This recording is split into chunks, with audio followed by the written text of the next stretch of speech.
Hey everyone, thanks for checking out the stories and please subscribe.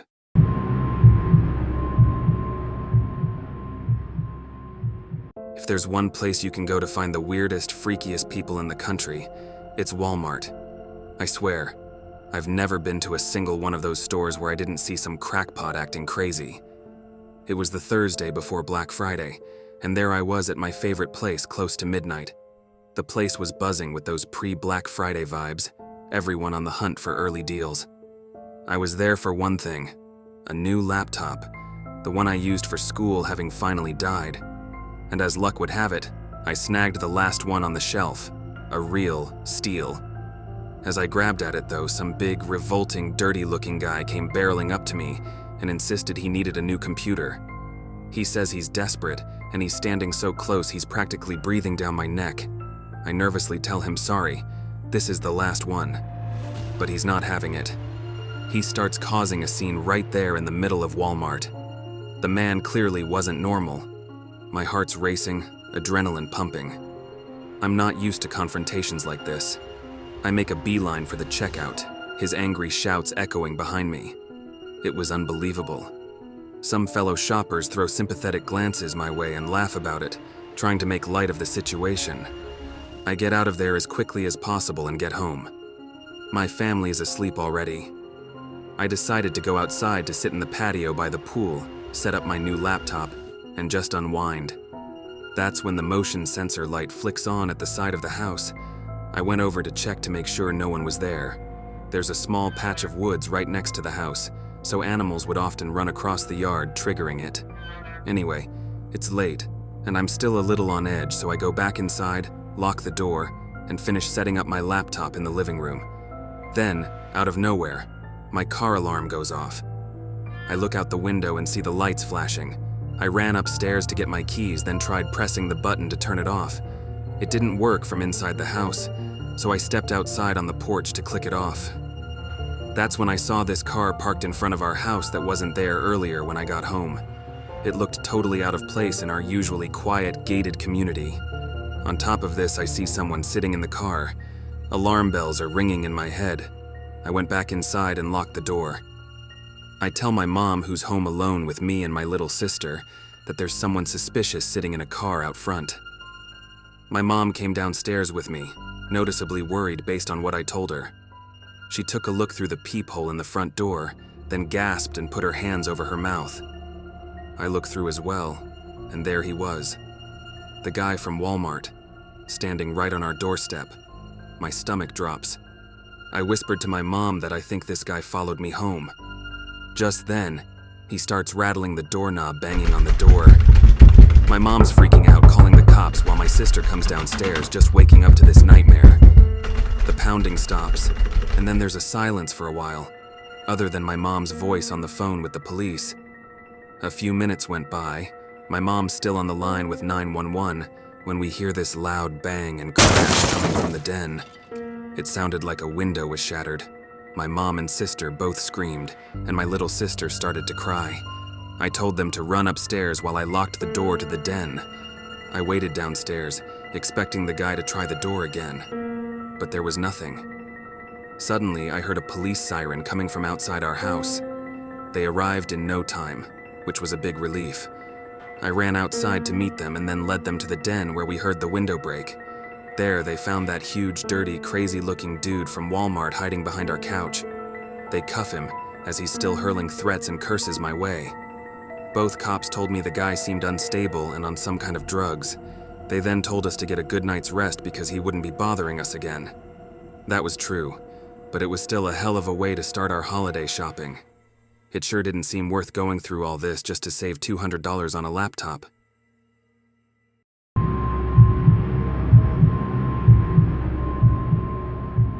It was Black Friday a few years ago, and I decided to be one of those people who gets up at the butt crack of dawn to get some early deals.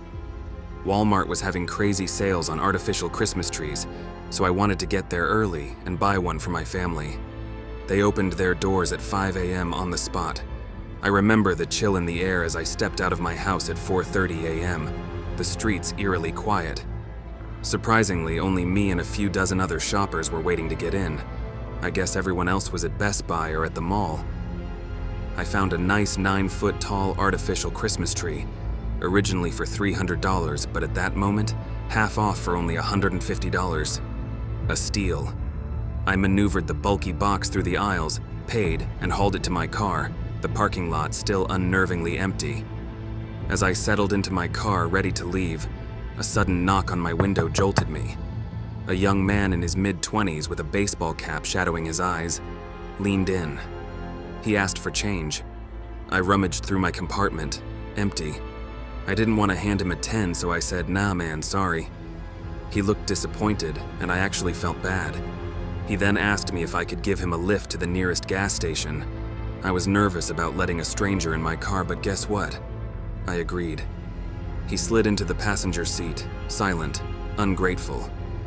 I asked him if he knew of any nearby gas stations. He just said, "Nah." A few seconds later, I asked him why he needed to go to a gas station, and I swear to God he didn't answer. It's not like he didn't hear me, he just flat out ignored me. I stopped looking at him at that point because I was feeling a bit uncomfortable now. I could feel his heavy and unblinking gaze as I navigated through the deserted streets. I kept driving down main and side roads, but there were no damn gas stations anywhere. I was trying not to look in his direction, but I could tell he was staring at me every turn I made, every stop sign I stopped at. He was staring at me. This guy was freaking me out. At last, I could see a gas station just beyond a light, which had just turned red. Did it have to turn red just now? I thought to myself. I could still feel his stare even as I looked the other way. I finally decided to sum up the courage and looked at him. I felt his cold, emotionless stare run straight through my eyes into my soul. Are you okay?" I asked him. He ever so slightly nodded his head, almost not even noticeable. The light turned green. I pulled into the gas station, relief flooding through me as he stepped out. But a chilling realization struck me as I drove away, his figure lingering in my rearview mirror.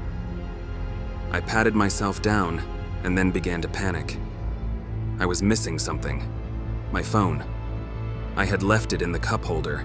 Now it was in the hands of that stranger. I was only a few blocks away, so I made a U-turn and returned to the gas station. He was gone already. I drove home and confirmed that my phone was missing. My phone had all of my info on it. I contemplated calling the police, but I didn't. A horrifying sight awaited me the following night after returning from a holiday party. My front door was open. My home was ransacked. The police found fingerprints everywhere, but they matched no one on record. That Black Friday deal costing me more than I ever imagined.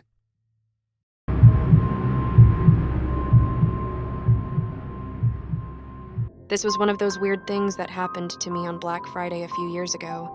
Like a lot of people, I'm up early, freezing my butt off, but determined to snag some deals. I'm all bundled up in my thickest jacket, standing in line outside Walmart at 4 a.m. My best friend Rachel was with me. I'd been eyeing a new laptop, and she was, well, Rachel's always on the lookout for anything that screams bargain. Once inside, we elbowed our way through the stampede and split up. I made a beeline for the electronics section, weaving my way through the crowd like a pro. I'm reading through the specs on the computers when things started to get weird. This guy in a blue Walmart vest sidles up to me. "Need help finding something?" he asked. I figured, sure, why not? I told him what I was looking for in a new laptop. He showed me this one model he claimed he really liked, then asked me what I'd be doing with it. I found this to be a slightly odd question, but maybe it was part of his sales pitch. I said just for school and general web browsing, that kind of stuff. He's rambling on about what he liked about this one or that one, but honestly, he seemed more interested in me rather than helping me. Like he starts asking a bunch of personal questions like where I'm from, where I go to school, etc. I tried to brush it off, thinking maybe he's just being overly friendly. Anyway, I'm realizing he's hitting on me, and I'm getting some seriously creepy vibes from him. I remind him politely about the laptop and that I was in a hurry. He keeps at it though and actually asked for my phone number. I'm like, no, thanks. I'm just here for a laptop, not a boyfriend. Fortunately, I spot Rachel across the store and shoot her the help me look. She gets it immediately and comes over, pretending we're in a rush. We ditch the creepy sales guy and head to the other side of the store, my heart still racing a bit. I tell Rachel about the guy and we agree it's time to bail. We left the store after that, with plans of shopping somewhere else tomorrow. We were both starving though, so we went to this nearby diner. We sat at a booth and looked at the menu. The place was practically empty, except for a lone man sitting at the counter, seemingly looking at the menu. His back was to me and I hadn't noticed him when we came in. He's wearing this brown jacket, but it was his hair that I recognized. I whispered to Rachel to take a look at that guy sitting over there. As we stare at him, he tried to subtly turn to look at us, but that's when he realized we were already staring, and he looked away quickly. It was him, all right, the creepy guy from Walmart. "Oh my God, he followed us," I whispered. "Let's go," I said, and we got up and left the diner. We hurried to my car, and I drove us to my house as fast as I could, still a little unnerved by all this. Back at my place, Rachel and I were trying to shake off the creepiness of the morning. We're laughing it off, convincing each other that it's a Black Friday thing that always brings out the crazies. But then, out of nowhere, we hear 3 slow, deliberate knocks on the living room window. We freeze. My apartment's on the ground floor, so it's not the best for security. We slink over to the window, hearts in our throats, and pull back the curtain. But we can't see anything. It's like total blackness. The view outside was blocked. This made no sense.